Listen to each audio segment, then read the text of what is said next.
Liquidation motivation. Liquidation motivation. Liquidation motivation. It's liquidation motivation time. We are live at Liquidation Motivation.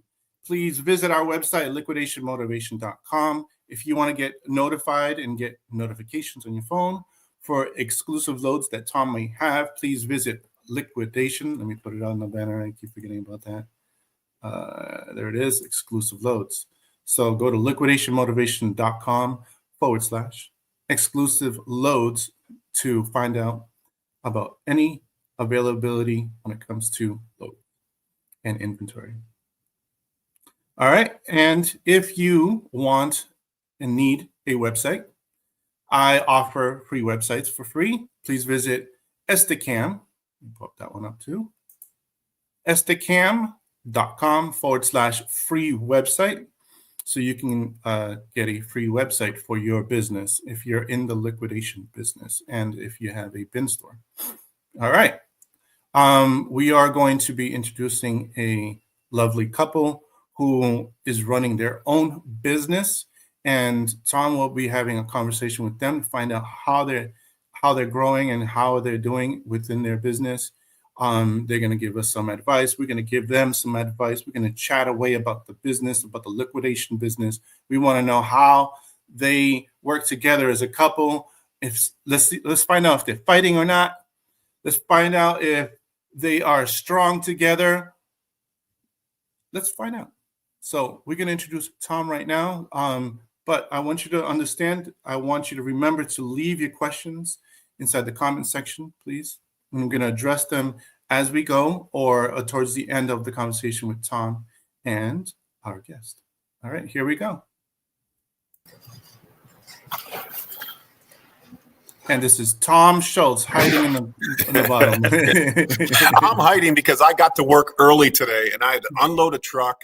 I had to get another truck ready before my employees got in here. So that is the mission of a liquidator, baby. You just never know when you're going to have to do all the heavy lifting, man. You just never know. I got like 10 employees in my warehouse. Nobody was here early. They don't have to come in till 10.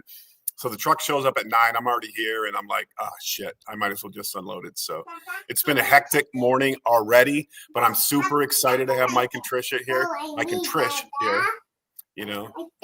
And your daughter, the celebrity is in the house right here. Celebrity. There she is. Hi. Hi. She can't hear us, though. So. No. All right, let's introduce Mike and Trish. So, hey, welcome to Liquidation Motivation. Hey, everybody. You guys are always in the chat making comments. You guys are new to the liquidation business. I'm super excited to get the perspective from you guys, the questions, the ins and outs, the what to do and what not to do. What you guys have already learned. It's great to have you guys here. We appreciate it. Thank you. Thank you. All right. So where should we start? All right. So, where do you want to start? Yeah.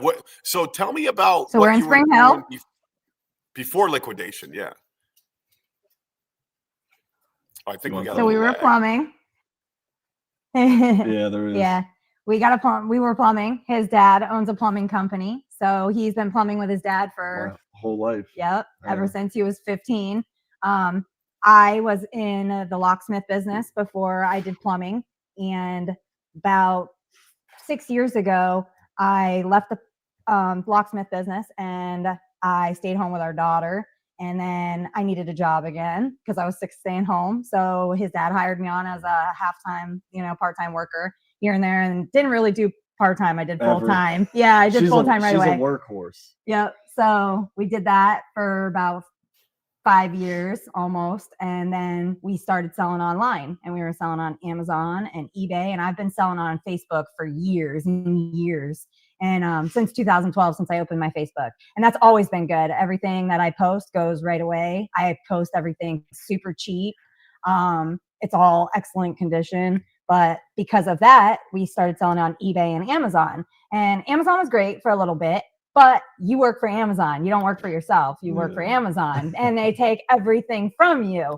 So we're still on eBay, and then we were on YouTube. We were trying to figure out different avenues and different things, and Michael found you. And that's when we called you, and we came and seen you, and we've been with you ever since. And mind you, the money we came to you with, which we already had a nice savings. We've always been penny pinchers. We're really good at saving money. So we were like, you know what? Let's take the leap. I told my dad, we're going to take I had 2 weeks paid vacation. I'm like, I'm going to take that and I want to try something out. And if I don't come back, that's why, you know what I mean? So I sold the 4-wheelers out of the garage. Well, we did. We sold the 4-wheelers out of the garage, and we took that money, didn't even touch any of our savings or nothing. We took the $4,000 we got from the 4-wheelers and we came to you, and we started just turning that money over. Yeah. And then eventually the 2 turned into, 6. And then we came to you 1 week and got the 10 or 12, whatever it was. And then, you know what I mean? It's been nonstop. It's been nonstop. We're about to come to you again. We're out again. So we came and got the 6.5 pallets, and then we came the 2 days in a row. We got 3, and then 2 more the next day. So, and then that was 2 weeks ago. Now we're about to come back. That was what? 11, 12, 13, 14, 15 pallets or something like that. Yeah. So Nice. Yeah. Hey, listen, for all the viewers out there, in case you don't know, it's like 40 degrees here in Florida today, which is super, super cold because we're not used to going underneath like 60 degrees. And so everybody's got hoodies. Everybody looks like they're from the north. I just can't imagine what the temperature is up where I'm from in New York right now. But yeah, so everybody's all bundled up down here. Esteban, show yourself. Keep in mind, we don't turn the heat on in our houses, man. We never turn the heat on in our houses. So we just turn the AC off when this happens. And put a hoodie on. That's right. I got a golf tournament on Friday, so it better be warming up a little bit by Friday. So yeah, I'm super excited. There's definitely snow up north right now. People got snow. Oh yeah, they got like a foot of snow where I'm from. That's why I'm glad. And I'm supposed to go to Buffalo after the golf tournament for a concert to go with my dad. I'm like, I don't have any winter clothes. This is it, a hoodie. This is it. So I don't know what I do. I don't know what 2 weeks of our winter. Exactly. So it is winter time here in Florida. I just want to give everybody some pretext here. But okay, so Mike and Trisha, you guys are watching the videos. You guys are like, I can do this, man. I can make some money at liquidation. And then so then you started buying pallets. So how did you sell the pallets? What kind of pallets were you buying, and how did you sell the pallets? So we were getting your 7-footers, your FCs, and No, we started out with the mysteries. Actually, we didn't want them because they had food, a little bit of food in them, and we didn't know, But it turned out we started getting those, and it was going the same. So we're like, you know what? Why does it even matter? You know what I mean? And actually, with the mystery pallets, we were selling mystery pallets. We probably had like maybe 6 pallets of those. Ended up selling out super quick, and everybody was used to the $50 because we were selling them for $50 for the mystery boxes, and we were selling those, creating our following. We have a Facebook business page, GoBig ReSale. We have about 270 followers right now, and we started out 3 months ago. So not bad. We're constantly getting new followers every day. We do have a YouTube. We open up all of our mystery boxes on our YouTube, which is GoBig ReSale also. We have how many subscribers now? 110, I think. It's slowly creeping up. I think we were at like 50 or 30 when Tom was, something like that. Our views are good, but the subscribers aren't. Like, they want to watch, but they don't want to subscribe, which is okay. It's totally cool. But then we couldn't get the mystery palette, so we started with the 7-footers for a little bit, and those were actually worked out really, really good because not only are we getting a little bit, the first 1 or 2 of them barely had any food or drinks. I think we had 1 case of chips and a 12-pack of protein drinks or something like that.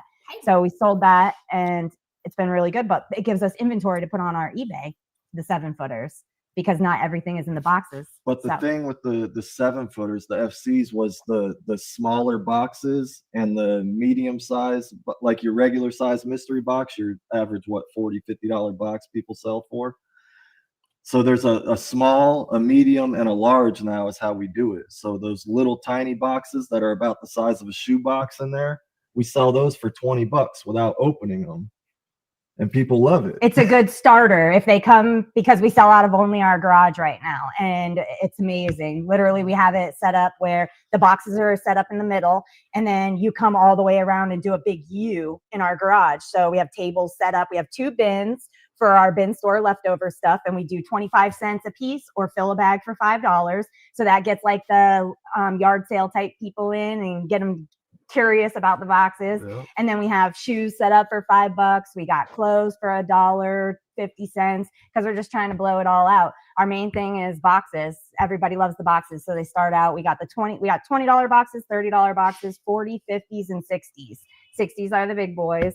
And normally people will try to do the 20 sell out super, super fast. Like it's Saturday morning, they're gone normally. That's what people try to come in. They try to get the little ones to get a feel for it, and then they go for the big boys. And we've gained so many resellers with our $50 boxes. They absolutely love them. Somebody just got 2 ATV winches out of one the other day. Somebody got a $260 laser wood engraver out of one the other day. I mean, there's awesome stuff in there. We are constantly blown away. We got an iPhone and an iPad now. Yep. Sure did. Nice. Yep. Yeah. So Let me just explain. Let me just explain for the audience that the contract that I pull out of, I get 7-foot FC pallets, right? But they're filled with mystery boxes. Everything is boxed up, and then they shove extra stuff on the side. So it's not like your normal FC pallet where you probably guys seen them on the market where they're 7 foot, but nothing's in a box and it's like half full. Yeah. And people are charging the same price. Yeah. And so, they're not touched. They're not touched. They come direct from Amazon, but they're just not as easy to move if you're selling mystery boxes, because everybody loves that hunt. Everybody loves the Christmas time hunt of finding a mystery box, right? I recommend to so many people, like, buy these mystery box pallets, take it to the flea market. You're going to make like $400 a pallet. If you can work your way up 1, 2, 3, 4 a day, now you're making $1,600 a day, and you're not moving an item. You're not worried about any of the items and inside those boxes. Just sell the boxes. And not a lot of people take me up on it, but you guys are doing it. You guys are doing it, and you guys are super successful. I know that because you keep buying more. And no, I don't have truckloads of these to sell to anybody. I don't get enough. I only get enough to help the few customers that I have and supply my stores. But yeah, they are the best FC on the market. I don't see anybody else selling FCs like this. I mean, I don't know why they would sell them, because they're just so good. You want to keep them for yourself. But yeah, I got lucky with a great contract like that. So, okay. So you're in your garage, you're selling mystery boxes. You guys are kicking ass, which is awesome. And you're getting you're getting the bug for liquidation, right? You're getting the bug for liquidation. That's great. Yeah, that's awesome. So where does your story go from there? So you're selling mystery boxes out of your garage. I know you came to me and said, "Hey, Tom, we're thinking about getting a store." Yeah. So the store, we took your advice and we're holding off, right? Because we're like, damn, we got the money, we could do it, no problem. You know what I'm saying? But we're like, let's stack even more. You know what I'm saying? We're killing it. So why even add rent to it? But not only that, there's other people who want to go in with us that but they're not bringing anything to the table. Yeah, there's absolutely, it would be our supplier, our connects, our followers, our money, our credit, it's all our stuff. So why would we go in with anybody? But right now, there is other places that it's called Treasure Mart and Treasure Trove on 52. There's one on 52 and 19 in Hudson, and then there's another one down 52 a little bit in Hudson. Explain what that is. It's a big building, and they rent out little sections for people who want to have like a flea market area. And it's little cubicles, and they do it by square foot. And there's a lady in there, and her other partner that she had 2 sections with, she ended up getting fired, and she's going to move back home. So she asked if we wanted to put some of our stuff in there. So we're going to try that, see how it goes for a couple months. It's 21 by 14 square is how big it ends up being for under $400 a month. And they take 10% of the sales. Yeah. Yeah, I got a buddy that does that, and he swears by it. He swears by it. He does storage units. He's making like $500 a month, but I mean, it's just money that he wouldn't have had, and there's very little effort involved in it. So yeah, and that's another great way to get rid. Sorry if I cut you off. We were looking at it like a storage thing that could bring in money, because we're having storage problems right now. We're not trying to pay $2,000 for rent somewhere. You know how Florida Our house is with looks like a rent. warehouse. Yeah. Yeah. So it's hard to live like this. So we're thinking, well, if we could store it there, right? And it will be selling at the same time and bringing in money. There's cameras everywhere. It's You a don't have to no-brainer. sit there and babysit your stuff. You just go there once a week and replenish or take things out that aren't selling and just reprint stickers. So we're going to give it a try, see how it goes. You know, people are telling us we should go to the flea markets, but our weekends are our biggest. That's our biggest seller. Like, we make all of our money during our weekends. We have our couple people who come during the weeks and get Our pallets resellers. and our boxes. Yeah. Weekdays are resellers, and then on the weekends, We're is- getting all the new clientele. Yeah, all the new clientele, people stopping in for the first time, and they buy a box, they open it, and then they end up buying Come 3 back. or 4 more. A lot of people right now are doing the mystery boxes for Secret Santa and presents. You know, you spend 50, 60 bucks and then let them do what they want with it. They can keep half of it, they can give half of it away, sell half of it, make some money. You know, there's a lot. There's a lot in those. Yeah, 2 things I want to say here is that I do get a lot of companies during Christmas buying my mystery box pallets, and they give them out as Christmas presents. And then everybody, like, they open them up and everybody gets to pick one, and then they keep going around until everything is gone. And they love it. They say it's so much easier than doing Secret Santas and people buying gag gifts and everything like that. But going back to your garage, you know, I mean, I've always been preaching, like, know your sweet spot, right? Know your sweet spot. We talk about the sweet spot all the time. And the sweet spot is when you're making decent money at this business, right? And you're in your garage, you got no overhead, you know. And when I recommend moving out to the next level is let's say you save up, and I would put that number like $50,000, right? You're making so much money that and that might take you, I don't even know how long, 6 months, a year, but you save up $50,000, and then you get a facility where you can get a truckload. So it doesn't have to be big. It can be, you know, 2,000 square feet, but the ability to unload truckloads. And then you can take it to the next level. The problem is too many people go from the garage into a store, and now they got $1,800 a month rent, and they still are still buying pallets from me, right? You got to be able to get to that next level. And the slow roll to get there, I think, is the smart business, you know, not moving, you know, I mean, I've made those mistakes my whole life, man. I've made those mistakes my whole life. I always want to get bigger and bigger and bigger. But if you don't have the money to fund all that, it just doesn't work. And you see in this business, right? If you're in the Facebook group, how many people going out of business, right? And I supply a lot of people like this that, you know, that own bin stores and buy 2 pallets a week. I'm like, I don't know how these people stay alive. I don't You know, understand that either. you got to graduate to the next level. Yeah. Graduate to the next level. So that's why I recommended you guys stay. You guys are loving it. You're killing it in your garage, and you know, you can find other ways to make money. I'll take that. Speaking of making money here. Wow. I mean, I'll take it, right? I mean, every time you sell something, you know, it's just. Can I get some of the seeds to that tree, please? Well, I mean, then once you can buy truckloads, right, you can do what I do and sell to those smaller bin store owners. Yeah, So, absolutely. yeah, I mean, it's just the progression of the business, but you got to be funded, you got to be ready, you got to have the right facility. You know, you got to be able to unload truckloads. If you got a dock is the greatest thing in the world, because then you only need a pallet jack. You know, I mean, I don't like forklifts because I'm just kind of afraid that something's going to happen someday with a forklift. But, you know, you get a dock, you get a facility that you can sell pallets out of, and then you can still do your mystery box sales. You just tell everybody you're moving there, and now you're selling pallets and taking it to the next level. So, yeah, I'm glad you followed the advice, because I'd hate to give you the wrong advice and then say, hey, Tom, I'm going to go back to work for my dad, which nobody wants to work for anybody, right? Nobody wants to work for anybody. Yeah. So, yeah. Well, there's just so much money to be made out there, whether you're reselling or not, you know. But reselling, it's projected to scale the next 2 years, you know. Always, everybody's online now. Everybody.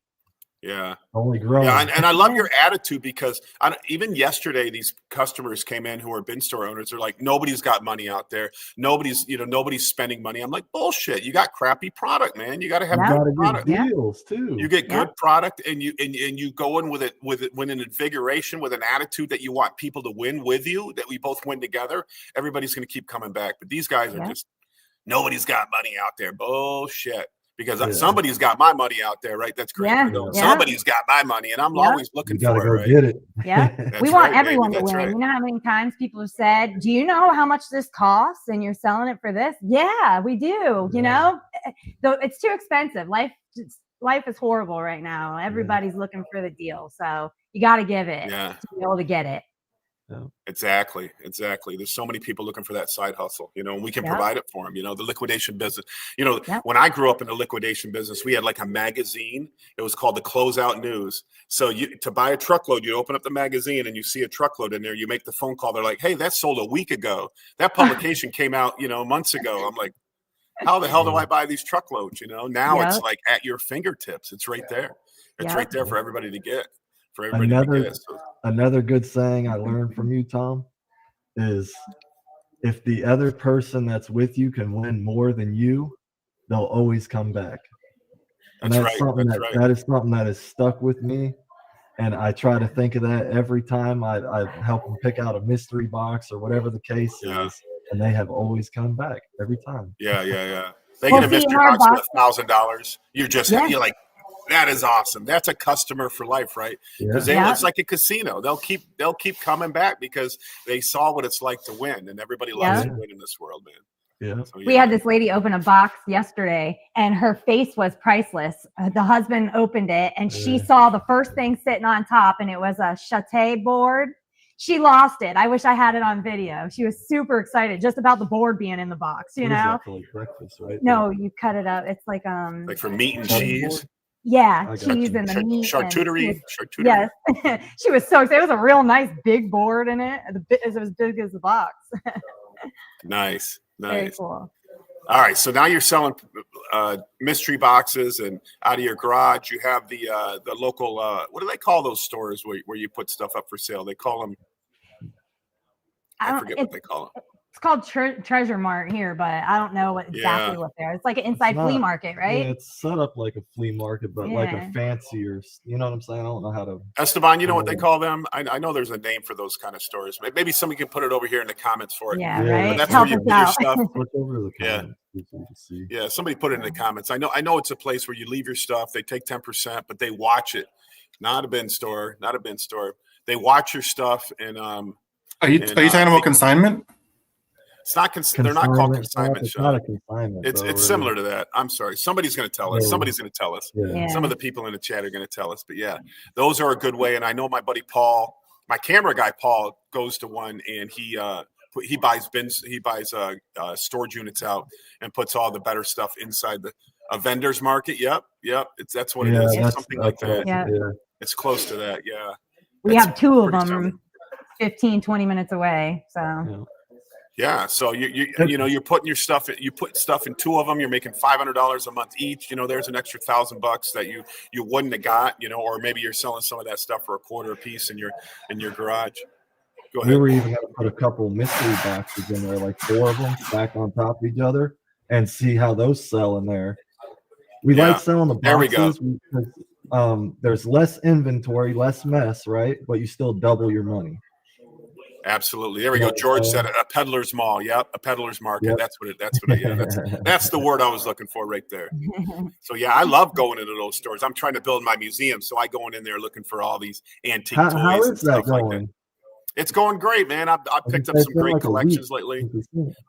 I hired somebody full time to work on it who's starting today. I know he's roaming around here somewhere. I found a nerd like me who can play with toys all day long. And appreciate them. Have you started the sports section yet? I might have like 20 items, but I've been it's more fun to buy toys than it is sports, not as much money. So, everything like autographed is $400 to $500. So, I'm already tens of thousands of dollars into this. So, I know when I go to sports, it's going to be a lot more, but I'm excited about it. I can't wait. It's exciting. It's fun to do. It's a fun project to work on. So yeah. Jacob said, when are the weekly vlogs coming back? Yeah, my man Paul has had some tragedy in his life and some vacations in his life. So my camera guy has been on the road lately. It's been a month since we posted a video. We've been doing the live ones, but we did just film one the other day. So we have a huge announcement coming up, and we did film a video, so it should be out any time now. anytime now. I don't know if Paul's on the cast here, but I see Paul. So yeah, we're gonna have some more weekly vlogs coming out, more weekly videos.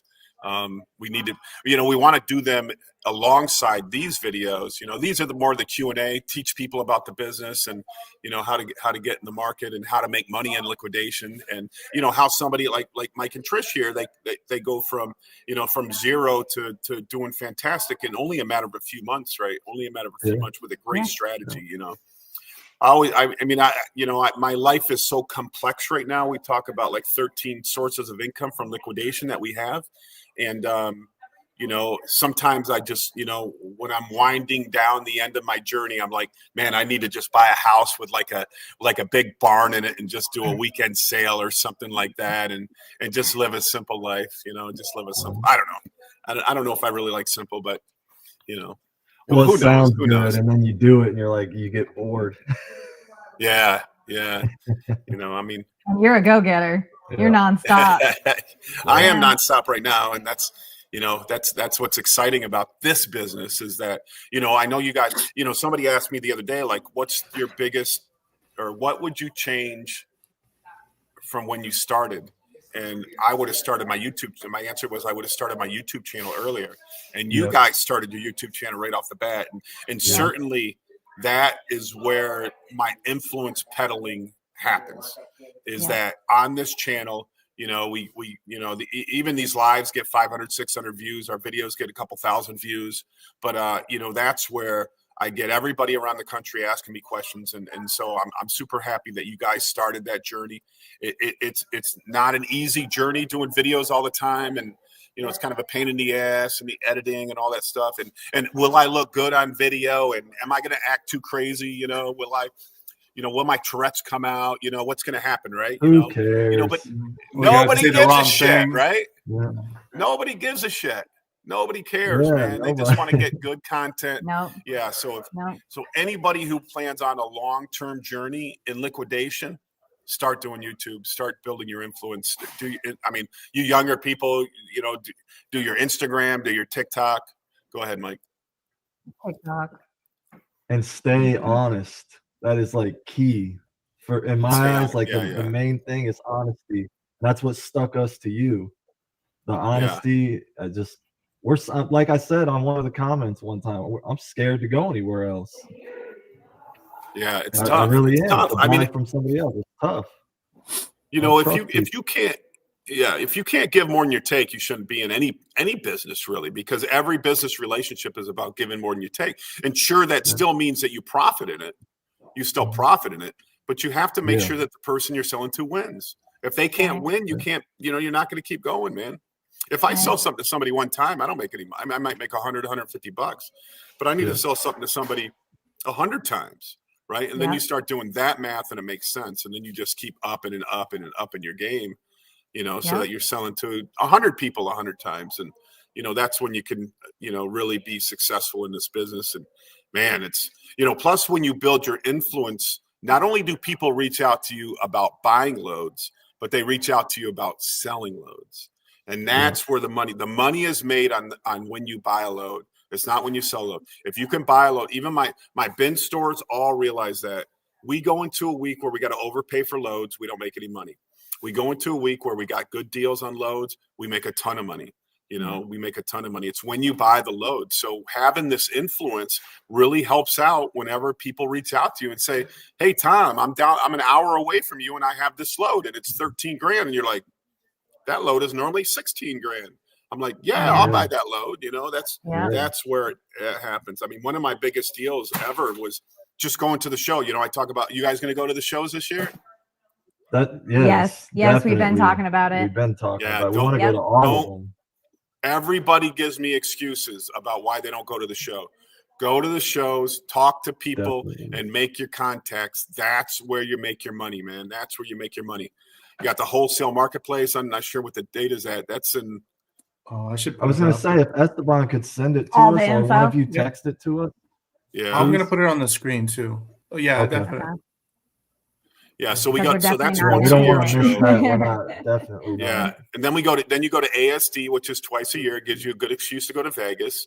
And actually, Esteban, we're partnering with ASD this year. We're going to do, I think, a liquidation meetup Very area cool. in the ASD program there, where we're going to host a couple shows, a couple meetups, a couple talking points. So we're pretty excited Very to partner up with ASD. And but I mean, and it's not and I hope ASD is not watching. I'm sure they're not, but it's not really the show. It's not ASD that brings me value. It's when you go to the meetup afterwards and there's 150 people there, and you just go around talking to everybody. And my goal in every one of these shows is just to meet one person that could add I got 13 income streams. I need 14. I need 15, because then when a couple fall off, because you lose deals all the time in this business, I mean, unfortunately, if I run out of inventory, you guys are like, well, what are we going to do for inventory? And then you're forced to have to go someplace else and pay more. What's up, buddy? You're forced to go someplace else and pay more, which you don't, but you got to have those secondary streams. Yeah. But hopefully you go someplace else, you make some money, and then now I got Tom and I got Other people. Tina, right? Other people that you're making money from. So now you got two streams of income coming in. So, it's a never ending battle, and you meet all those people at the shows. I got business partners that are like, oh, I'm going to go next time. And it's been 5 years. And they're still going to go next time. I'm like, whatever. I'll just keep building my business while you keep, keep being stagnant. So, the show. So ASD and wholesale, wholesale is good because it's in Kentucky. So it's a little bit different than Vegas. It's a little bit quieter than Vegas, not as crazy as Vegas. You can be as crazy as you want to be in Vegas, but wholesale is a little more intimate, I think. And that's put on by the Buy Low Warehouse. Great guys over there. So make sure you go to the shows. So I'll make sure I'll make sure we send you the dates and let you know. We'll all get together. We'll show you. We'll tell you when the meetups are, and we'll all get together, because a lot of these big companies, and maybe we should host a meetup this year. Maybe we should partner with somebody, Esteban, and host a meetup and do something. Yeah. As a matter of fact, Tom, we have the founder of the wholesale market joining us next week.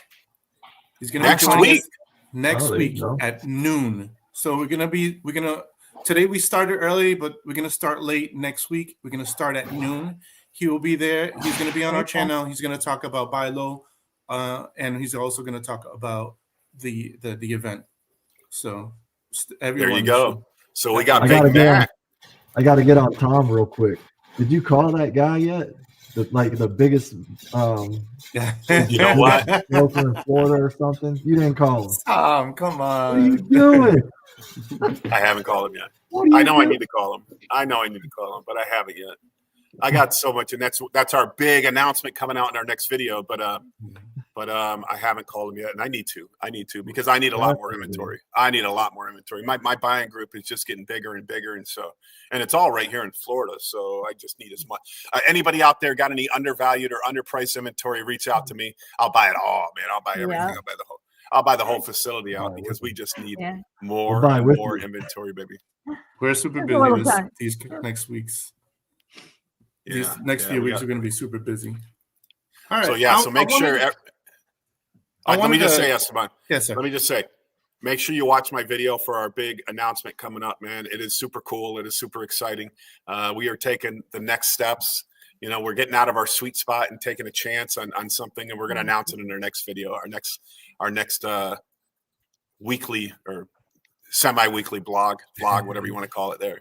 So guys, go ahead. Cool. Sorry. Cool. So, Mike and Trish, you asked me about content, and I said I would tell you guys live our strategy here when it comes to content strategies to make more content. And you can create more content with one piece of content. And here's how we do it. We will record the video, whether it's Paul recording, an edited video, or these types of, one-on-ones. We'll take that. Then we will create a blog post based on the transcript. We grab the transcript from YouTube. We put it in ChatGPT, create a blog post, and we post it onto the Liquidation Motivation website blog. Within that blog, there are images that we create based on like the main points of the video, and we take that not only for that blog, but we also put it on social media. And so each day we have one of those points for that video. That's that. And then we take the long form video again, and we chop those up into reels, and then we release those each day as well. Gotcha. So Gotcha. and we do it on multiple platforms. We do it on TikTok, YouTube, Facebook, and Instagram. So 4 platforms at the same time.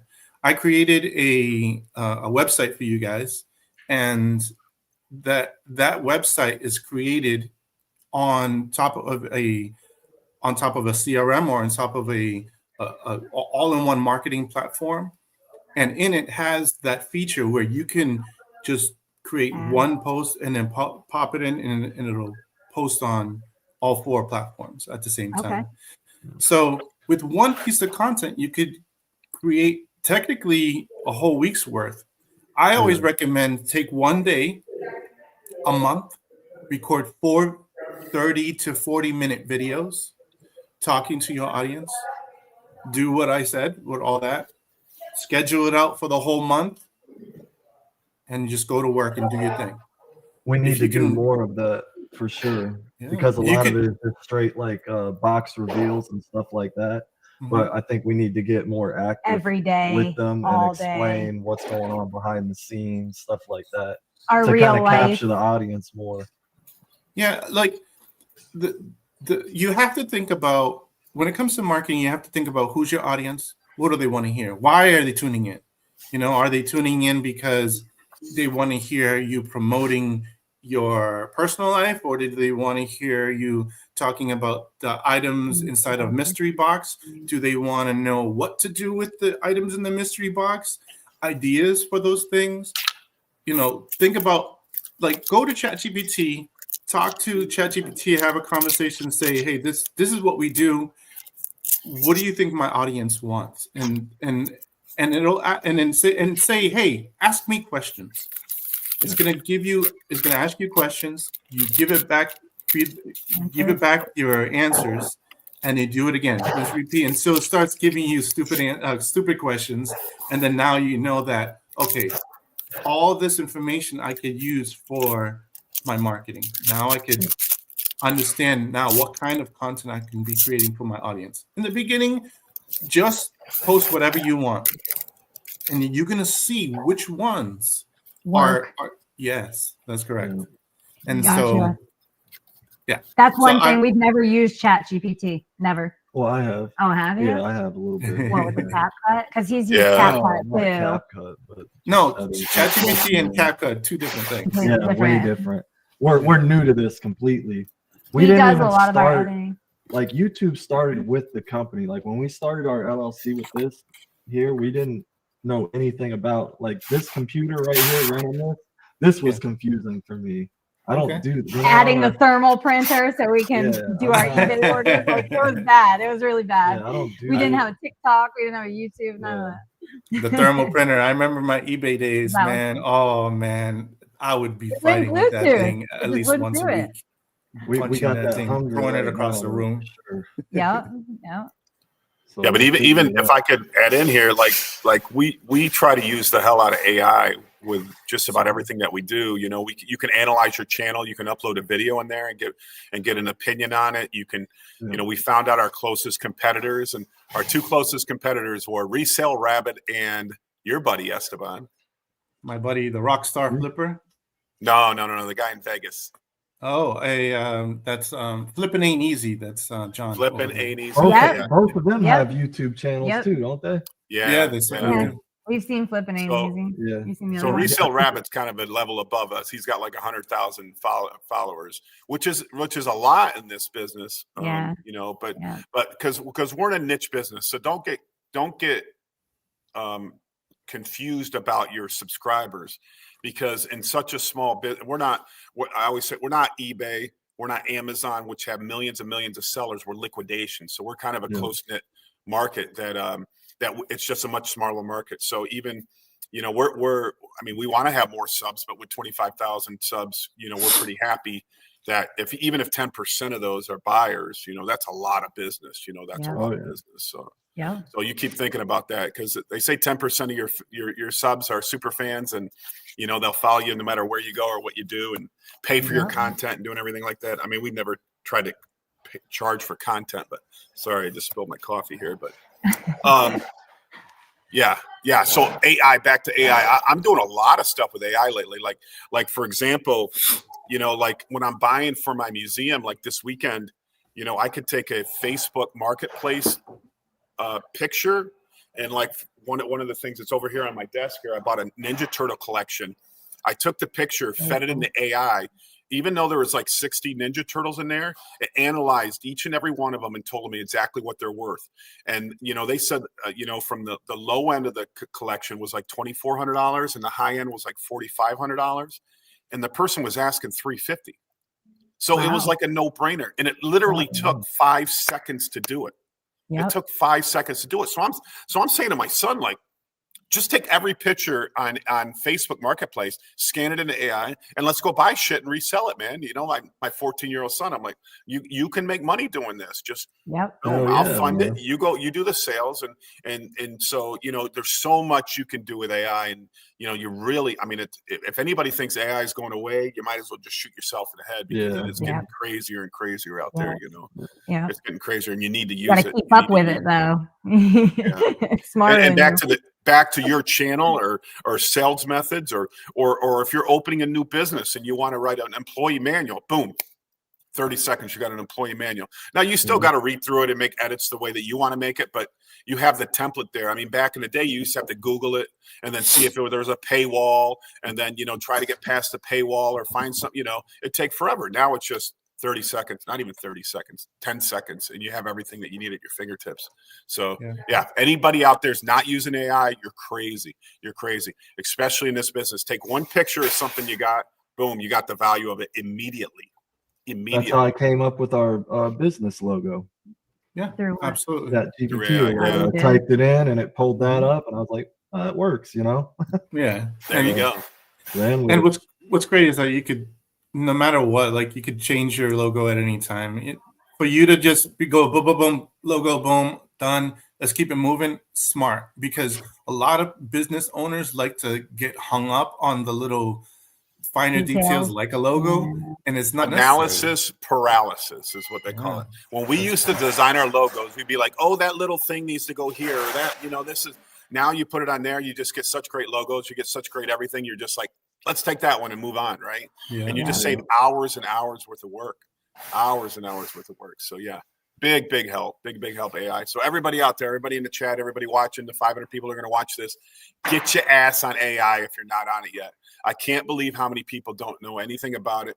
Even tech bros that I know aren't using AI. I just can't understand it. I can't understand it. So it helps in every aspect of your business, every aspect.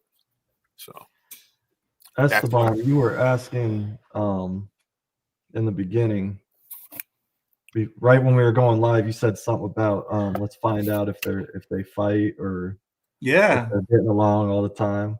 I thought that was I was half joking. We get that a lot. Like, how do you guys do it? No, we get it all the time. Do you guys Even not before. drive each other nuts? Like, how do you guys? I can't stand my husband for 5 minutes, let alone all day long. You know, there was a lot of divorces when we were plumbing together during the COVID times. A lot of divorces because people were stuck in the houses and they really had to figure out who each other were. You know, and they just couldn't stand each other. There's a lot of people together and shouldn't be, but we bicker. I mean, everybody bickers, you know. We're two different people, but if she stays in her lane,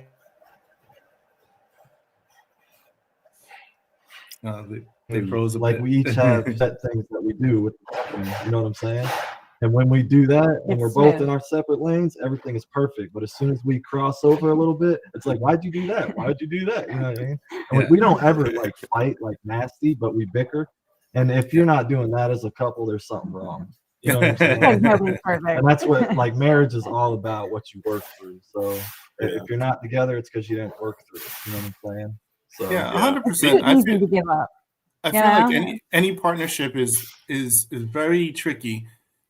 And I love that you said stay in your lane. Like me and Tom work well because I handle the admin, he handles operations, and when he crosses over, I bicker at him, but then he bickers at me too. Like we fight too.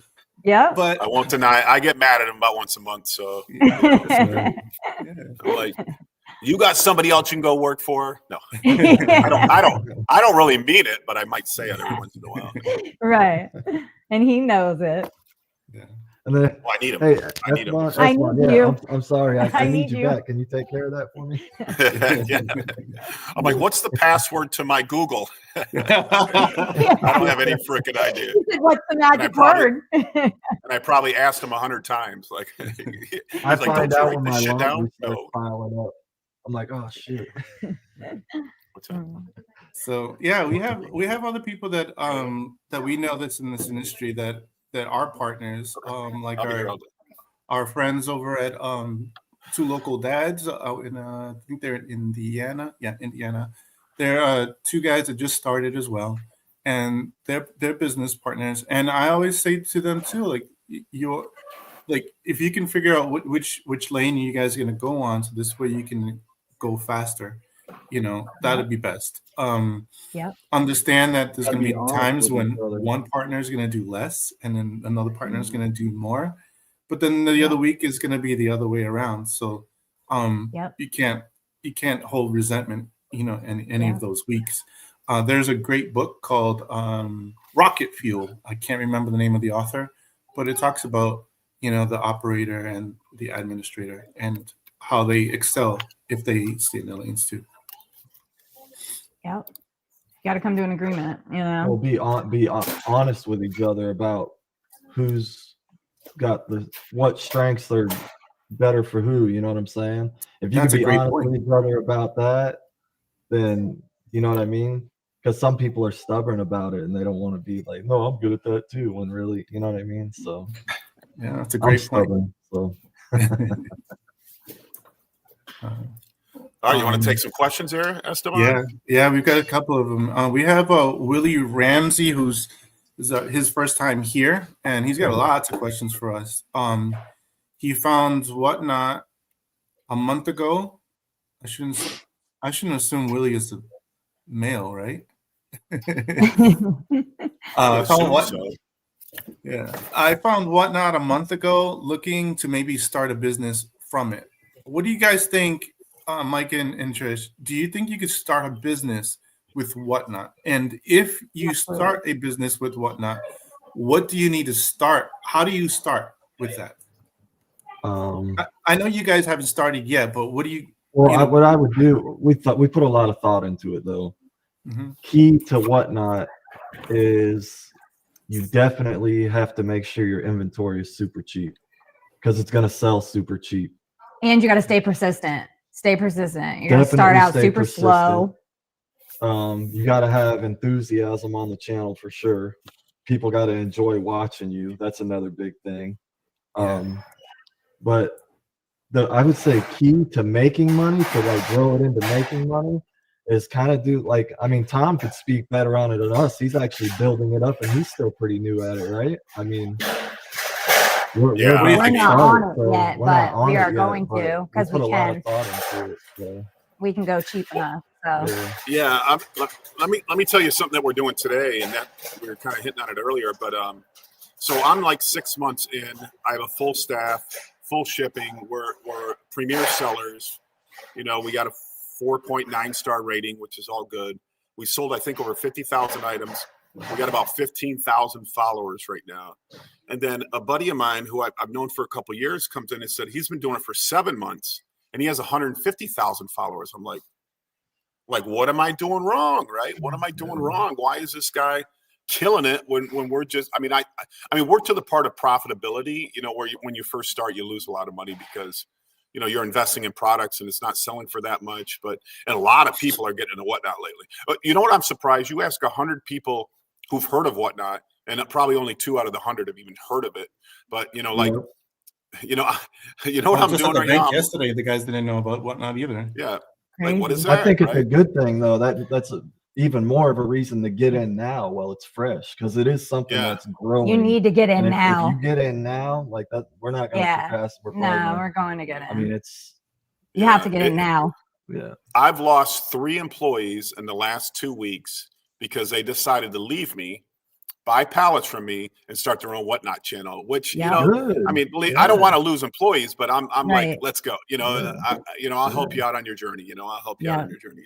So they learn it from our channel, and now they're like, hey, I might as well do this for myself. Which is, you know, but I mean, the hardest part is getting the right inventory. You know, getting good inventory, because, you know, even like I have 130,000 square feet of merchandise, and you know, there's times where we're struggling to find the right inventory. You know, fortunately, I think I've gotten it better. But once you get up to the level as my buddy, you know, you can pretty much buy anything and get pretty near retail. He gets more than retail on a lot of stuff, but that's 150,000 subs, 500 people per auction. You know, you can get good money out of your product. So he is doing it. So today that's why we had to start early today, because at noon today he's going to raid my channel with his 500 followers, but he just pushed it off to 1 o'clock, so it gives me a lot more time, which is good. Oh, cool. So hopefully I can. I mean, and the challenge is, right, let's say he raids me, and if you don't know what a raid is, when you're ending an auction session, you can send all your bidders, all your followers, to somebody else's auction. So he's going to rate us today with 5, and he gets on average 500 people. So I'm going to get on camera, and I'm going to try everything I can do to keep everybody there, right? Because I normally get like 60 or 70 people per auction, and when 500 people come in, you know, immediately they're going to start signing off, because that's not really what they signed up for, was this new guy. So I have to figure out what I got to do to keep them there. So that's going to be a big challenge today at 1 o'clock. If anybody wants to watch, it's Liquidation Motivation on Whatnot. And, you know, at 1 o'clock, we're probably going to start at 1:45, and then 1 o'clock, we're going to get rated with these 500 people. So we'll see. And that's where you drive those numbers up too, right? Yeah. I'm really more excited. Followers you get and stuff, you can get it up higher. The numbers start. Yeah, I mean, in more money. The number that I've always thought, like, where you become, you know, like top tier is like 50,000. You get up to 50,000 followers, then you're getting a few hundred people in your auctions, and then nothing, you know, everything is profitable. You know, I mean, you get a $10 item, you're selling it for $6. You know, you get a $50 item, you're selling for $26. And, you know, in our business, we're trying to buy things at like 10%. So a $10 item you're buying for $1, you're getting $6. Just keep doing it over and over and over again. Who cares? Just keep doing it as much as you can. So, you know, that's what we're. Yeah. And we might be there in another year. It might take us another 6 months to get there, a year in. But, you know, there's ways to get around that, like by promoting your auctions. You can pay money to promote. Like I know a guy that got to $50,000 in a month, but he spent $50,000 promoting his auctions to get everybody there. I was on a raid train yesterday that had over 4,000 people in it. That's insane. Yeah. Willie Ramsey gave $50 away every 5 minutes. Oh, wow. That might be the answer, man. That might be the answer, just to get those people up there. Yeah. It's like marketing. Do anything you can. Yeah, do anything you can to get up there, because once you're there, you're like in nirvana, man. You're like in nirvana. Anything you put up, you know, hey, I'm getting a cup of coffee here. You know, they're going to pay more than Starbucks. And you know how much I hate going to Starbucks. Somebody brought this to me. I didn't pay for this. So somebody brought me the $7 coffee. I don't know. I don't care how much money I got. I'm not going to pay $7 for coffee. But that's I prefer Wawa anyways. Wawa. I had Wawa. Wait, this is my Wawa coffee. Another thing with our another thing with our Facebook. Or not subscribe, but we'll definitely subscribe to our YouTube too. But follow our Facebook, GoBig ReSale, and we do on the first of the month we give away one of our $50, like the medium size mystery box. We give away a $50 box. We do a drawing every first of the month. We draw the names out and we give it away to our followers. Yeah, that's a good idea. That's a good idea. So there's quite a few people that are following that have never even come or bought anything from us before. It's just all through word of mouth. We got a hold of the guy that won the box, and he was like, "Huh? What?" He's never even first. But he ended up being a reseller, so it worked out. Yep. He sells on eBay. Him and his kids. Look at this. Willie Ramsey, my post office doesn't even know about it yet. LOL. You're right. I mean, we do like pickups for the post office.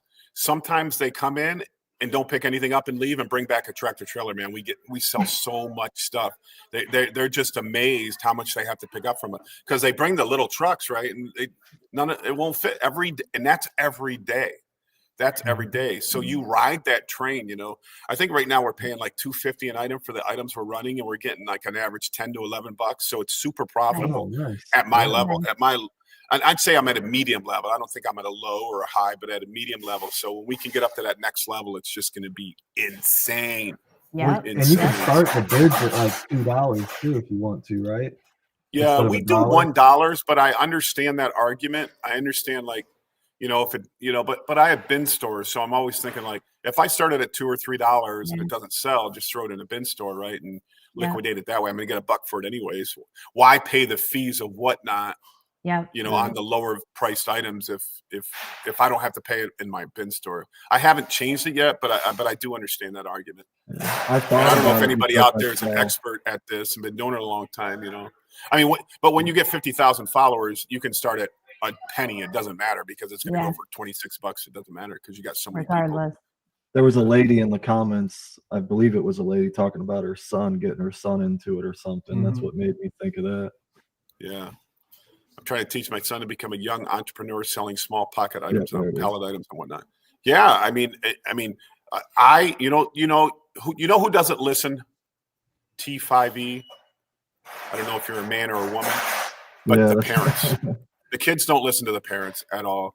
I mean, I've been doing YouTube for so long, and I'm telling my kids all to do social media. Not a damn one of them will do it. Not a damn one of them. But I can tell my kids' friends to do it, and they'll take my advice, right? Because they see Tom with this business and cars and whatever houses, and they take my kids. I don't know why. I mean, because they want you to hand it to them. Exactly. Yeah, why do I got to do the work? Dad'll do the work. Right, you're doing it, Dad. A gaming computer or some shit like that, I mean, it's just. And even though they're on all the social medias, they don't want to make the money on it. Yeah, they're on it all day long, right? You know who did good with that? Daniel, the younger kid that you deal with, Daniel. Daniel's our buddy. Daniel's our best friend, man. Amazing. That was awesome. Yep. Yeah, you watch Daniel videos. Anybody who needs advice about how to market. I mean, Daniel's videos are way better than ours. Way better than ours. He's awesome. Yeah. So Daniel's a 24-year-old, 22-year-old. That's the best. Shout out to Daniel. Yeah, he's in Houston, Texas, and he's one of our. We've been mentoring him, and Esteban's been working with him. Here we go, Rollo's Wholesale, and he's just doing fantastic. I think he just opened a bin store this week, right? Yeah. Awesome. Yeah. Very cool. So, very cool. So we hooked him up with another guy, and they partnered up, and now he's taken 1 truckload to 2 truckloads to 4 or 5 truckloads in his warehouse. Now he's doing some sourcing, brokering, and now he's got a bin store on his own. And this kid is so young, and he's just killing it. He's just killing it. So you'll meet him at the show. He comes to the show with us, and we hang out. Cool. He just doesn't like to drink with us. He can't hang with us. I thought these guys would be able to hang with us old guys, but. Oh no, he brought his girlfriend last time, didn't he?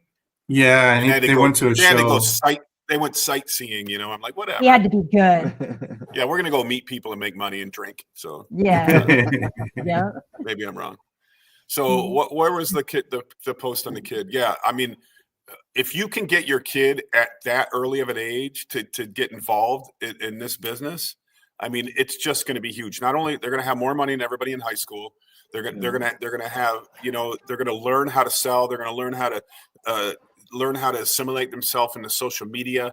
I only see a bright future getting these kids at a young age into this, because the future is, I mean, if you listen to Gary Vee, Gary Vee's like, on live selling right now is the hottest thing out there. And you think I'm wrong? Wait till 5 years. Wait till 5 years, because it is going to be everything. Yep. And there's like individual sellers that are representing brands. So there might be, I don't know much about brands. Let's just say Ralph Lauren Polo. There's individual sellers that have contracts with Polo to sell just their products on their whatnot, and they're getting more than retail. because they have millions of followers, right? They have millions of followers. So he predicts, or a lot of people predict, that in the future, brands will be selling on Whatnot and hiring the influencers to run the shows. And the influencers are us, the people on Whatnot. We're not talking about, Katy Perry doing it, because she's never going to get on Whatnot and sell clothing. But the people that have a strong following will be contracted by brands in the future to move their products. And that's going to be an exciting time. It's happening at a small level right now, but in the future, every brand will be doing it. And imagine that every brand, if you want to buy a brand, you got to go to Whatnot to buy it. I mean, you can go to the physical stores or to Whatnot. It's going to be huge, guys. It's going to be huge. And it's going to happen, man. If you don't think it's going to happen, I don't know, sit back and watch me make it happen. Yeah. Sit back and watch.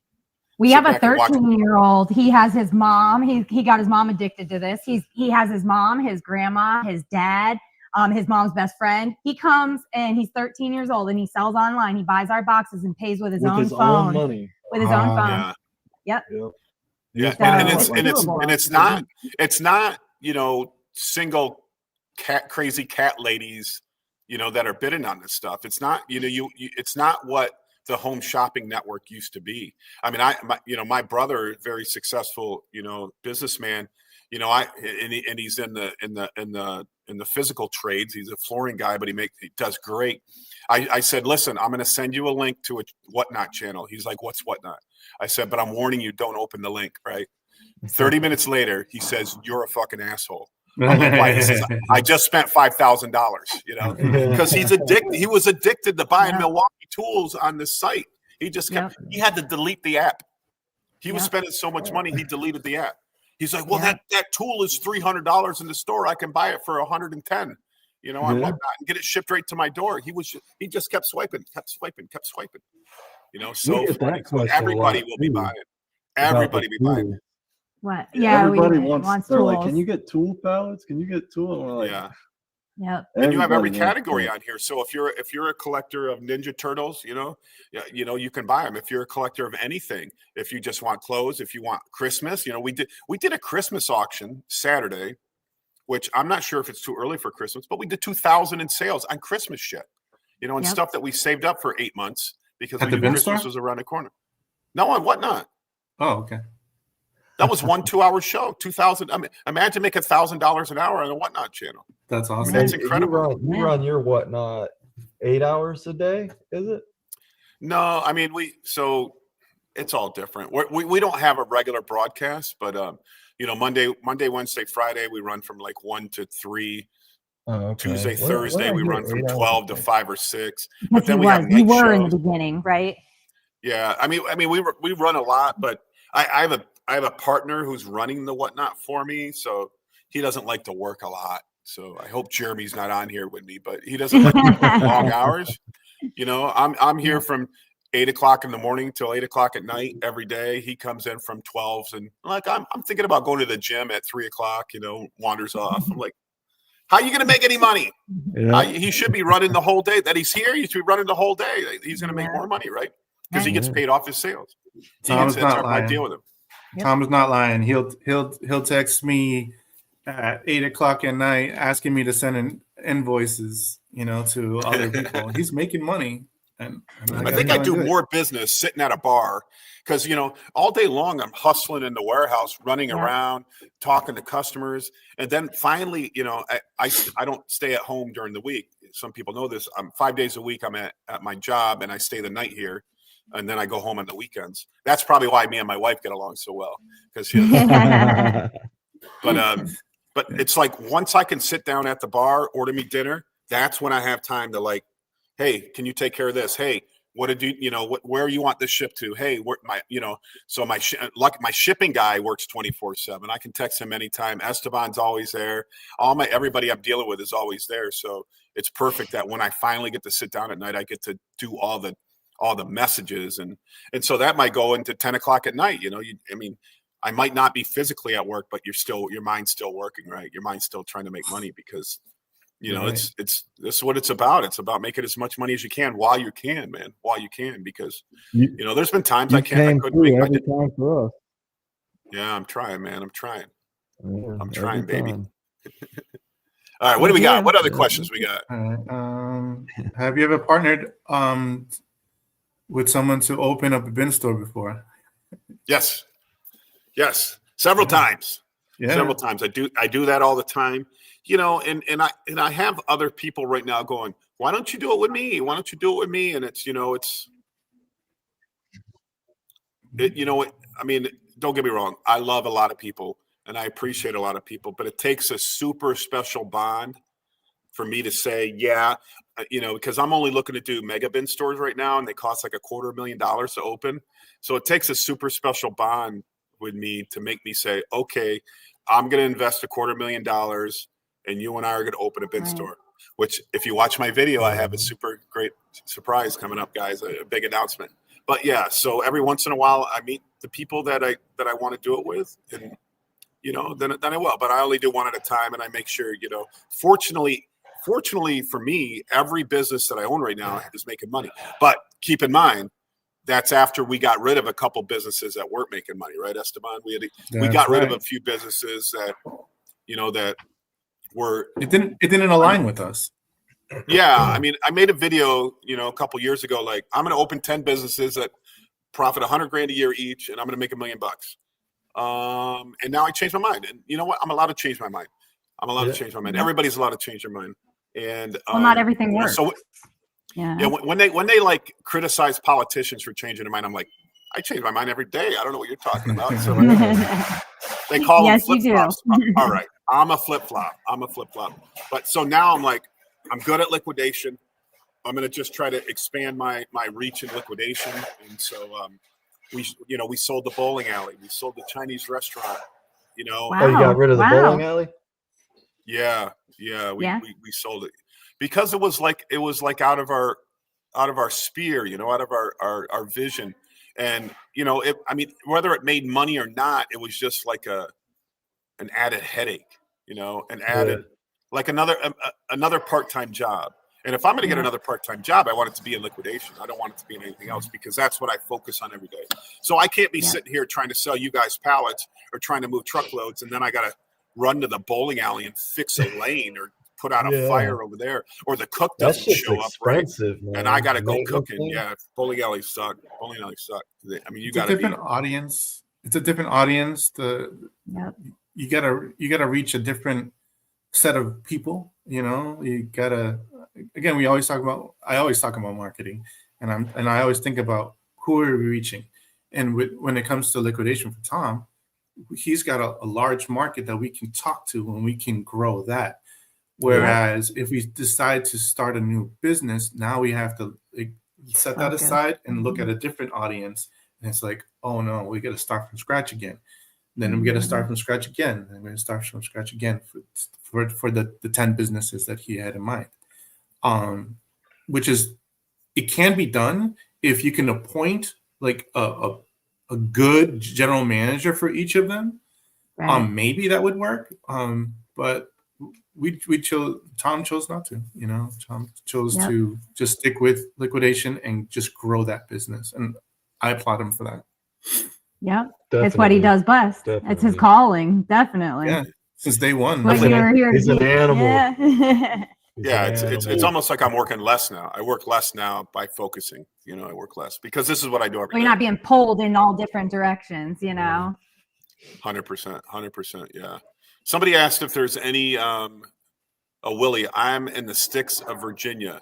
That's where Ray Todick is in Virginia, right? So I know that Ray has a pallet warehouse in Virginia. So, you know, I think Ray's on our 10 recommended sources list. So. So visit, check out our sourcing guide at liquidationmotivation.com/sourcing guide.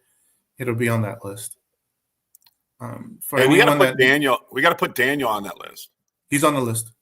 He's on the list. Okay. Because I've sent a lot of people, anybody from Texas that messages me, because I don't listen, anybody out there watching this or going to watch this, I don't know much about your area. I know a lot about my area, the Southeast.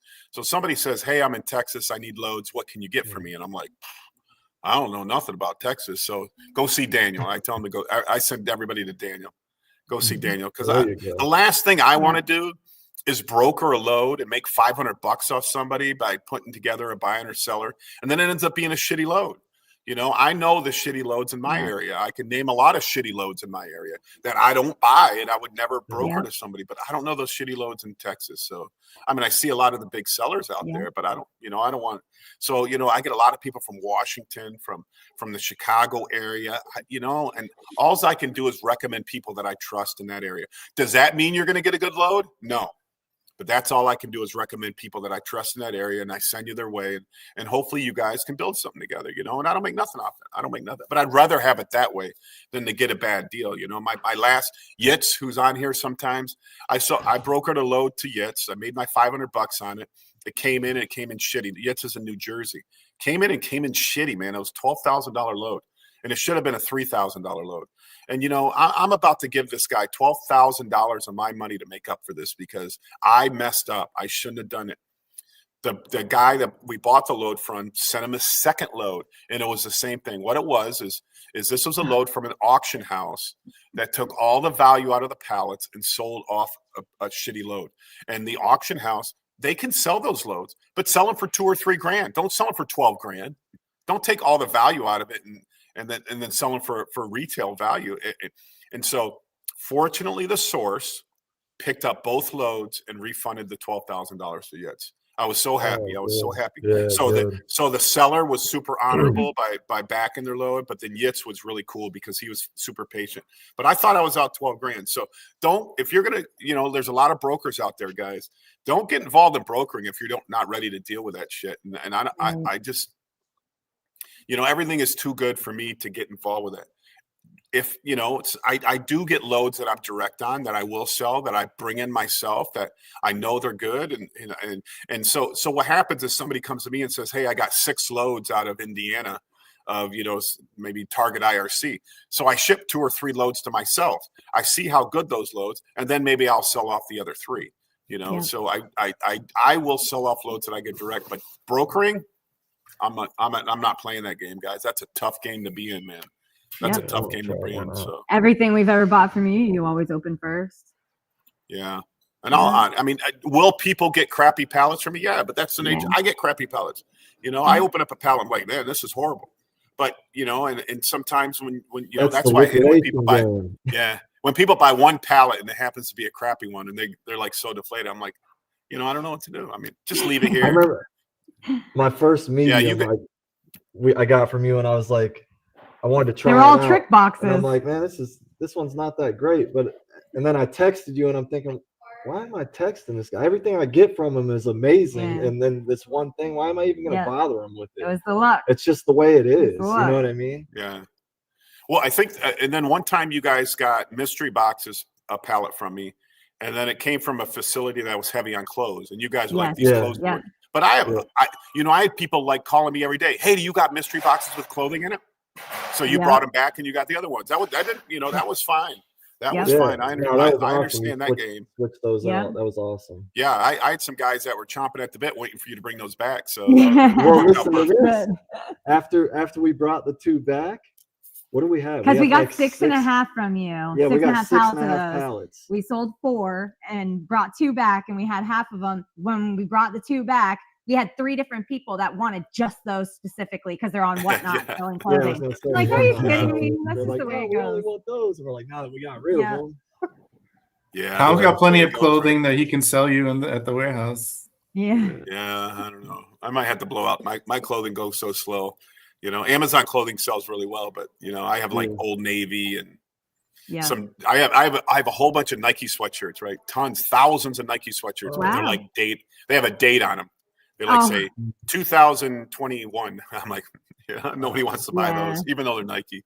Yeah. I'm like, they're only $2. Yeah, right. Can't give them away. Yeah, we can press them. Yeah. We might have to talk about that next time we come. So, Lamont says, hi, Tom. Great to see you. You're doing fantastic work for all of us. I have the 4-tin wind-up toys from the 50s. I sent you a couple of texts with pictures. Have you seen them? All right, so let's do this. Everybody, let's analyze this together. Let's see if we can do this together, Esteban. Okay, so he sent me 4 tin toys. All right, let me. This is the picture of the toys. Okay. Now, what do I know about these toys? I don't know anything about these toys, but remember, my museum is a nonprofit. We are a registered nonprofit, right? I don't like to say this a lot because it scares people away, but we're a crypto project that's trying to crowdsource the rarest of the rarest items, but we're also collecting regular collectibles to draw the people in. So he showed me those tin toys. I ran it through AI, and he wants $100 for the toys. And so here we go. So this is what they're saying. Estimated value. So I'll hold that still. So we got on the low end 45, 60, 50, and 40. So that's 90, 150. So about $200 on the low end of the value. So yes, I will buy your toys. I will buy your toys and put them in my museum. So and this, I did see your message. I'm sorry I haven't got back to you yet, but yeah, I'll buy the toys. It's a good deal. On the high end, it's saying 165, 245. So on the high end, it's worth like $310. So that sounds like it's right in my ballpark to buy for the museum. I'm not really focused on older stuff, though. I want to understand in my museum. This is like a pop culture museum. So my target audience is a family that goes to Disney. So, it's like Mike and Trish and their two kids. What do they want to see? Not a lot of people want to see like, collector plates and Hummels and stuff that like my mom, God bless her soul, used to collect. It's more like what families want to see. So I'm focused on even like things like Bluey, right? If you're a 4-year-old and you see the largest Bluey collection in the world, you're going to be like, you're going to go crazy, So I'm collecting more like pop culture stuff. But yeah, I will buy them, Lamont. I will buy them. I'll send you a message after this. Probably later on in the day. I got to do that Whatnot channel at 1:00 today. What did Misery say? I emailed you like you asked last week on the live. This was for me. This is for me. So yeah. I'm like, did I mess up? Says, no, I didn't receive it.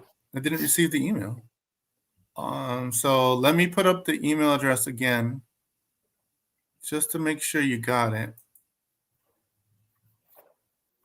It's easy to misspell too. So liquidationmotivation.com@gmail.com. If you want, you can also email me directly. That's estacam25@gmail.com.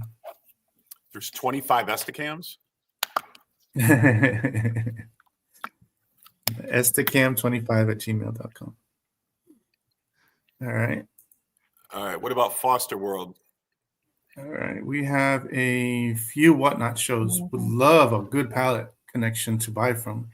We have been reselling for 25 years now. It's tough. I'm not going to lie.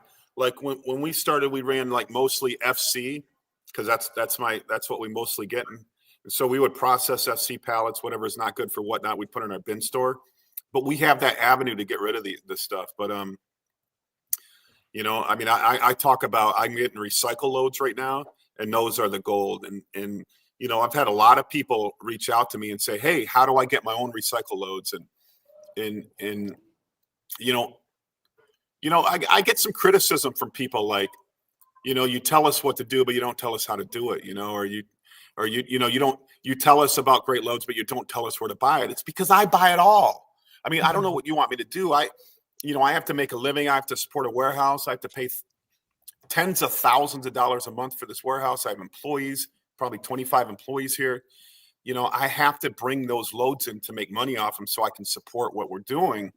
So I just can't say, hey, go to this guy because he's got the loads that I'm getting. It's, and so I'm super open about telling you about loads I don't get, but I can't give you everything that I buy because, although I believe I have a solid, relationship with my suppliers that they won't sell to anybody else because I buy everything.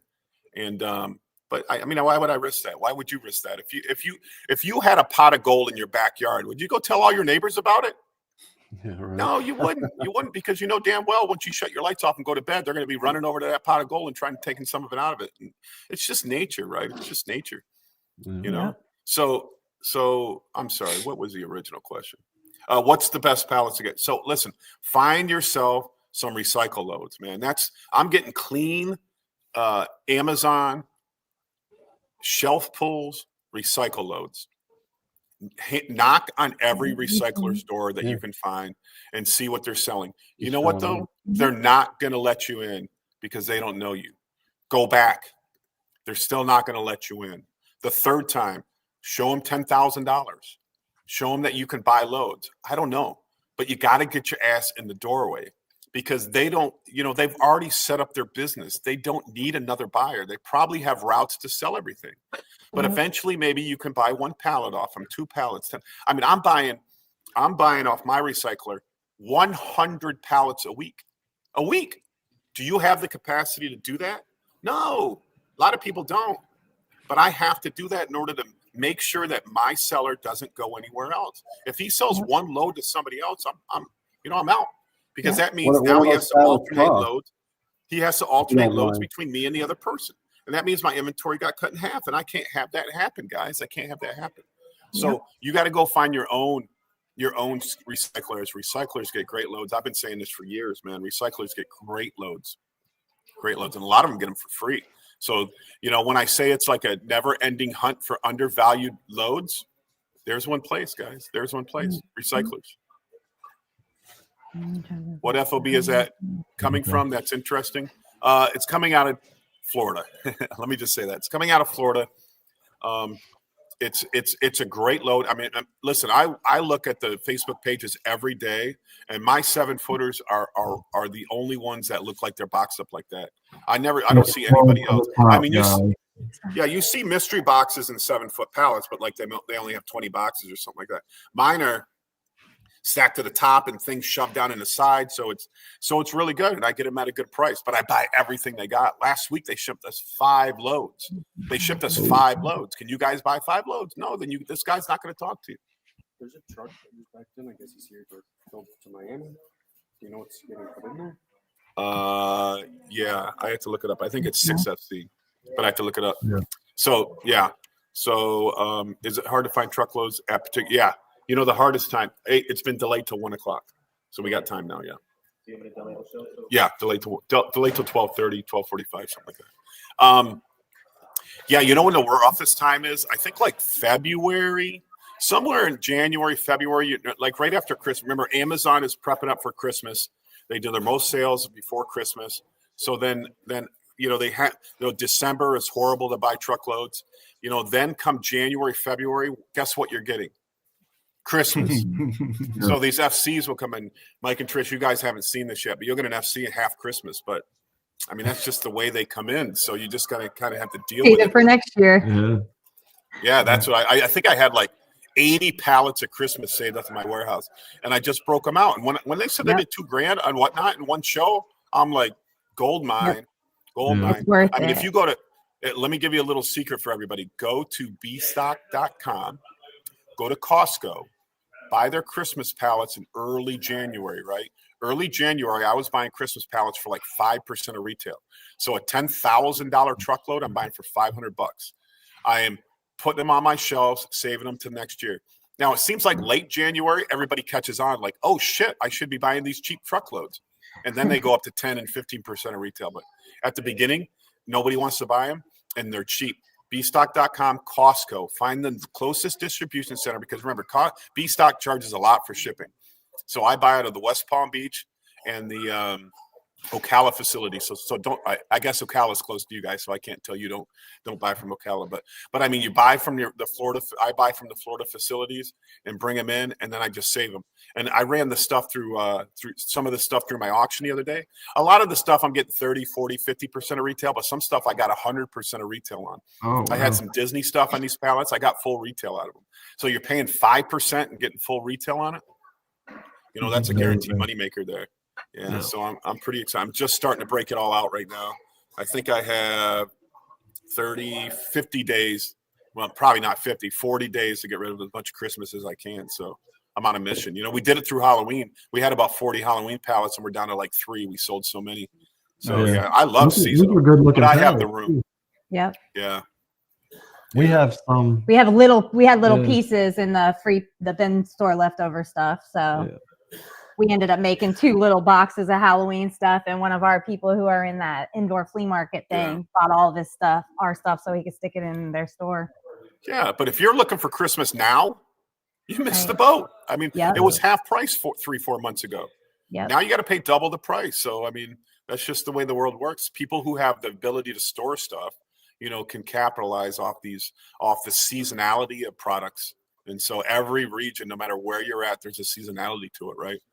There's a seasonality. Like right now, like patio heaters are probably good because it's 40 degrees in Florida, you know. So if you selling one of those in the summertime, everybody's like, dude, it's 94 degrees, hazy, hot, and humid. Nobody's going to buy them, but now they're buying them. So save all that stuff for the right time, man. Tom, what is the name of the AI app you use to analyze those 10 toys? Yeah. That's just ChatGPT, but I pay the $20 a month to get the latest version. I think you can still do it on the old version, but I'm telling you, man, if I could show you the Ninja Turtles that are on my desk right there, the $3,000 collection I just bought for $300, man. You know, it literally had, I don't even know, 50 or 60 individual toys with all their accessories, and the AI picked up on all of that and gave me values on it immediately on it. It was incredible, guys. It was incredible.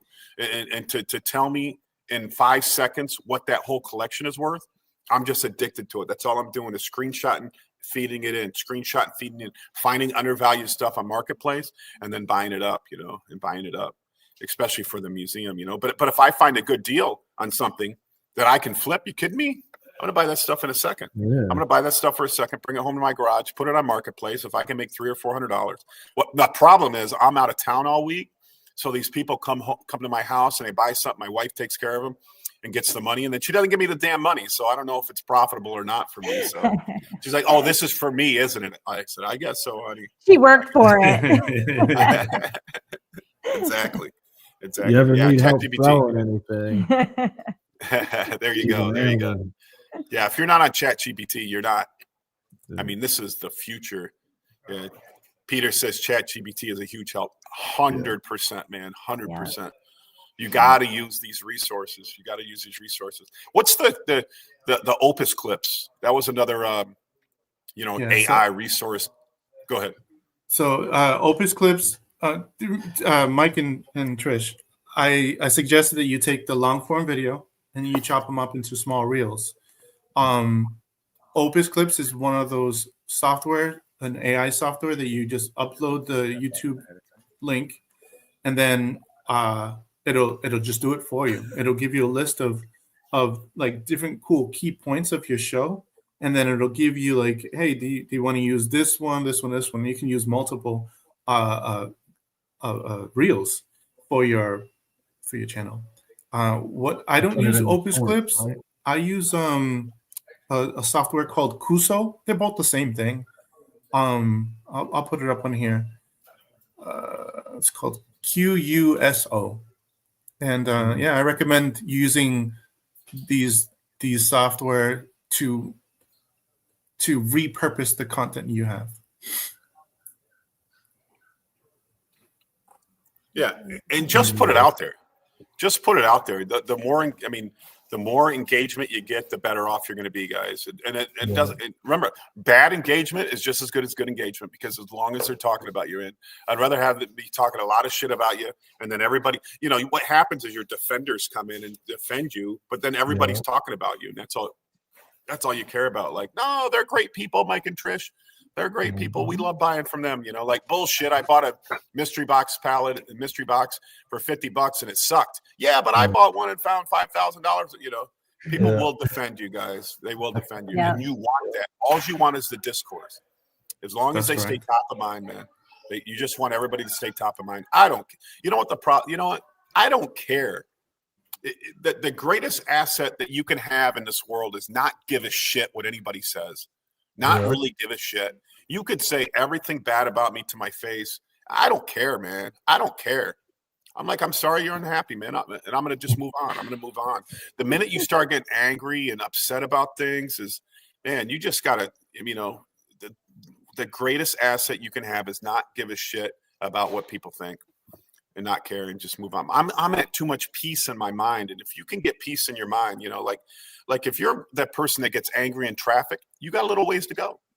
Yeah. Trish, is that you? Trish? Oh, that's her. Nailed it. I thought you were mind reading for a second. Yeah, 100% though. I mean, we have this rule in my family, and I'm trying to pass it on to my kids. Like when somebody does something shitty and stupid in front of me, all I say is, what did they do wrong? And my kids always say, Dad, they just cut you off, and like, I never had to say anything. I just, what did they do wrong? And then I don't worry about it, man. I don't worry. No, go ahead, bud. They're cutting me off in traffic. Go ahead, man. I don't give a shit. I don't care. I don't got enough time for that, man. I don't have enough brain length. I don't want to spend one brain cell on negative thoughts, and if you adopt that mentality for everything you do, man, I think you just get so much further ahead in life, and there's times where I have to stop myself and count to 3, like 1, 2, 3, when my wife's bitching and that my kids didn't clean the house up, I'm like, honey, I'm 1, 2, I just try to calm down, so yeah. I mean, I think that's how you and I clicked from day one. Like we talked about Gary Vee and all the things that we listened to, and when instead of listening to the radio, like you say, I don't listen to the radio. I listen to podcasts. I try to educate myself. We listen to My First Million, the Stories of a CEO. What's the name of that? Life of a CEO. Is it Life of the CEO? Yeah, that's a good podcast. Yeah. And then listening to things that's gonna make us grow rather than just stifle us. That's what's gonna excel us. Is gonna shoot us up to the stars. Your mind. Yeah. I mean, I kind of got a little story about that. We used to do a cruise every year with a bunch of guys. We call it the gay cruise, right? And so it'd be like 10 or 12 guys. We go on this cruise every year, and it was just a fun way to get away for 5 days and 4 or 5 days. And at the time I owned a nightclub, right? So I'm in New York. Before I went on this journey, I'm in New York. And we go on the gay cruise, and I'm out there in the nightclub, and this girl walks up to me and starts dancing with me, and she's like, "You know every song. How do you know every song?" But I knew I have a nightclub. I have a sports bar with a nightclub in it. So, and she's like, I mean, how do you know? She's like looking at me like I'm so cool because I know. And I thought I was cool. I thought I was cool because I knew every song. But my ass was fucking broke. My ass was broke. I mean, I had a lot of money in my pocket. I had no money in my bank account. I own the coolest bar in town. I own the nightclub. But I'd make big money and I'd spend big money, and I was broke. And then when I moved to Florida, and I preach this to everybody, and Esteban is like one of the few people that grasp it, and there's so many people out there that I'm like, man, your life can be so much better if you just got rid of all that shit and just put yourself in a permanent state of learning. I literally listen to 5 to 6 hours of podcasts a day on my way to work, in the bathroom, on my way home, at night when I go to lay in bed. I don't, I don't know the latest TV shows. I don't know that, I just learn. And that journey has taken me from being broke to being where I'm doing pretty good right now, and it's only because, you know what? I know about things now. I know, I have the knowledge. You can talk to me on an educated level. I mean, think about some of these people that don't know about AI right now, who don't use AI right now. I mean, unless you're on a permanent, you got to watch. There's another podcast called the Abundance Podcast. That is super incredible to learn a lot about AI. You want to learn about crypto. You want to learn, you want to learn about liquidation. You want to learn about reselling. You just want to permanently learn. And sometimes you get sick of topics. Sometimes but you just you have to have a little entertainment in there. But all my entertainment comes from podcasts, So once you put yourself in a permanent mindset of learning, your income just 100x's. I swear to God, guys. I swear to God, your income 100x's. Now, I am the most uncool guy it comes to with music now. Like I at a football game, I won like a raffle, and if I threw a football through the hole, I won a ticket to any concert I wanted, right? And I don't know anybody who sings music now. I don't know any songs now. I'm like the most uncool guy when it comes to music now. But you know what? My bank account doesn't care. My bank account Yep. doesn't care. So Yep. I'm saying this to everybody that watches this. Put yourself in a permanent state of learning, and your income will 100x. I promise you. Because you're gonna learn about things that you didn't know about. And then, I mean, that's how I got into crypto in 2018. I mean, it's been 7 years now. You know, it started with real estate. I was learning about real estate because when I moved to Florida, I was a realtor. And then it went to Gary Vee. And Gary Vee one day said, "Hey, do you know what this Ethereum thing is?" And I'm like, "I don't know what the hell Ethereum is." And I started researching it, and I bought Ethereum, at $75, and it's at $5,000 now. I mean, imagine making those kind of investments, that long ago. And it's just We wanted to learn more about that stuff. Yeah, we just had somebody We just put drop money on a business CD. card. We closed our About account with crypto. Suncoast and took the money out of that and switched to another bank because just for opening the account they give you $500. Yeah. Through Truist. So we did that. They gave us the money, and then we put our money on a CD. I forget. We're supposed to make it's only like $600-700 that you make on it. But it's only for 5 months, so it was But worth still, it. it's better than sitting in Suncoast where you're only getting 0.3 Pennies. or whatever the hell it Yeah. is. You know what I'm saying? Pennies. Yeah. But we had somebody come and they were talking about the crypto, and they gave us a business card, and they're big into Yeah. it. I would just say be careful. Just be very, very, very, very, very, very careful. There's a lot of scams out there. There's definitely a lot of scams out there. If you're going to do anything in crypto, run it by me first. I consider Gotcha. myself a crypto expert. And I would be like, I don't know about that. I had and I hope they're not on here. I hope I'm not sharing this information. I had a follower or somebody messaged me like, "Hey, Tom, do you know about crypto?" And I'm like, "Yeah," because I don't meet a lot of crypto people. So there's not a lot of people I can talk crypto with. They're like, "Do you know about crypto?" I'm like, "Yeah." They're like, my boyfriend put $50,000 into this website and they promised 10% a month. I'm like, get your money out now. Yeah, they lost the $50,000. Yeah, they lost the $50,000. Crypto is speculative, and it's a long-term investment. It's not a short-term. If you don't have 5-year money, don't put it in there. Right. Don't put it in there. If you need your money in a year, don't put it in there. Well, the banks aren't offering like the CDs. They're only offering bigger amounts for short time since COVID happened. They don't, I guess, because everything's constantly changing. So they give you less money the longer you keep it in there right now. Stupid. Yeah. Yeah. I mean, I put $100 a day into crypto. $100 every day. I put $100 a day, and I have plenty in there. I have plenty for retirement, and as long as things go the way they go, I mean, my life's, everything's going to be good. But remember, when's the best time to plant a tree? Yesterday. When's the second best time? Today. Now. Today. Yeah.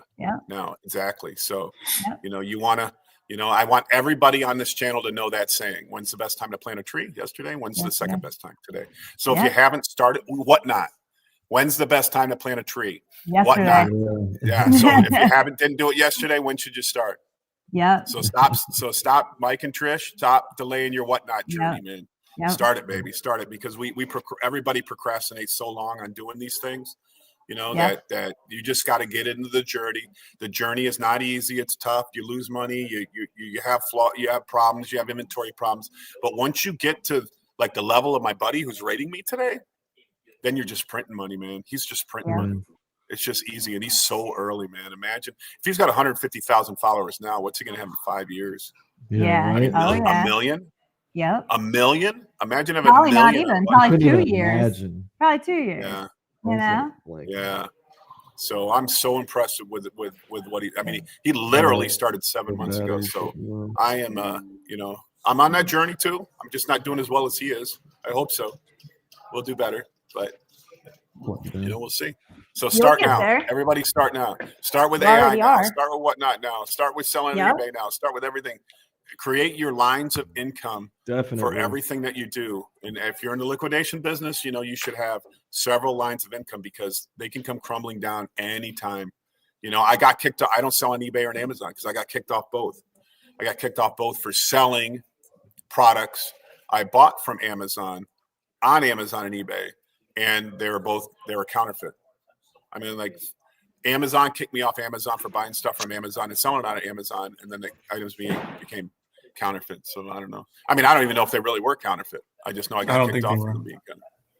And I got sued and had to pay $20,000 from Life Proof. I don't know if I signed an NDA with them, but I had to pay Life Proof $20,000 because of one phone case I sold on there. So be careful. Be careful. You never know. You never know if it's, you know, They weren't counterfeit. It was just their way of saying it was counterfeit because you didn't make the brand yourself. Yeah. Well, and the only person to buy one was the lawyer that sued me. So the lawyer that sued me bought my one phone case of course. and then sued me. I don't know. It's a tough business, but when you're in this business, there's a, you know, that goes back to, there's a reason why everything is in these pallets, guys. And the reason could be good. It could be bad. It could be nothing, but you know, that Amazon does put counterfeit stuff in these pallets. So be careful, guys. Be careful. Be careful. What else we got? Yep.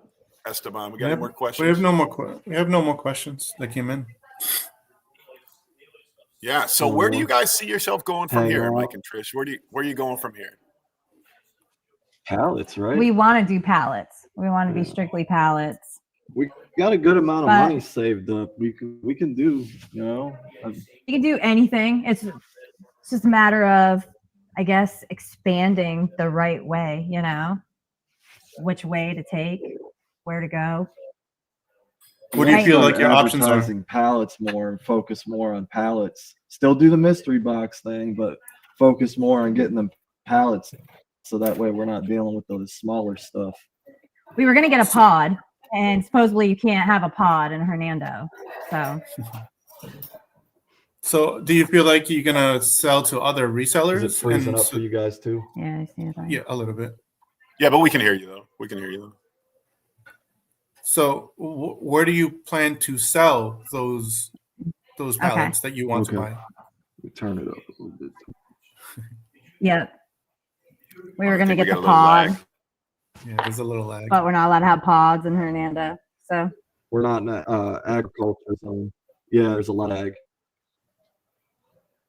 I'm getting bits and pieces. All right. Well, we're having a little technical difficulties here. No, it's still bad. No.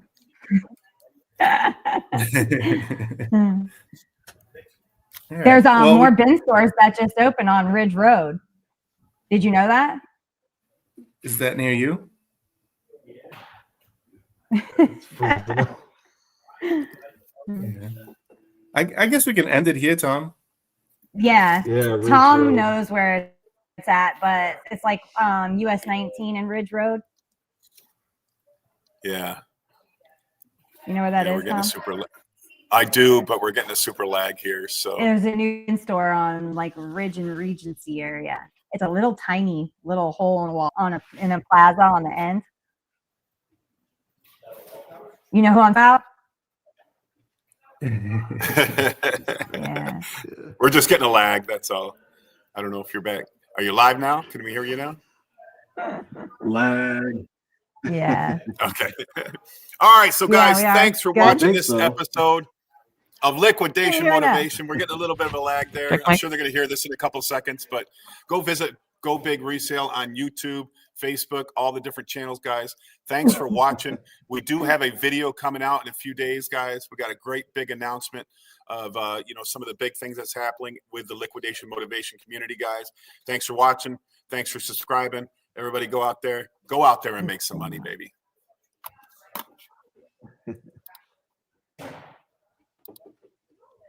That's